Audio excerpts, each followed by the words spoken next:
എന്താണ് project agri? നമസ്തേ from Modak. Welcome day 2 of project agri.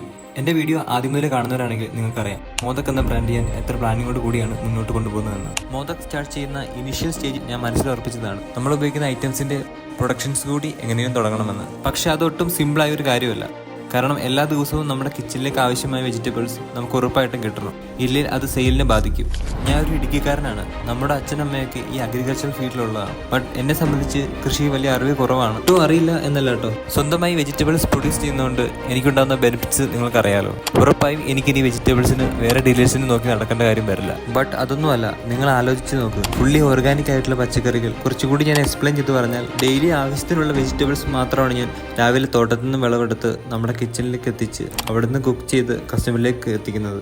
ഈ ഒരു പ്രോസസ്സ് പറയുമ്പോൾ തന്നെ എനിക്കെന്തോ ഭയങ്കര ഫ്രഷ് ഫീലാണ്. നിങ്ങൾ ആലോചിച്ച് നോക്കൂ, എത്ര സുതാര്യമായിട്ടാണ് ഇത് ഫംഗ്ഷൻ ചെയ്യുന്നത്. ഇതൊക്കെ നടക്കുന്ന കാര്യമാണോ? ഏതെങ്കിലും ഒരു മാർക്കറ്റിൽ ചെന്ന് ആവശ്യത്തിനുള്ള വെജിറ്റബിൾസ് ഹോൾസെയിൽ റേറ്റിന് കിട്ടില്ലേ? പിന്നെ എന്തിനാണ് ഇങ്ങനെയൊക്കെ ചെയ്യുന്നത്?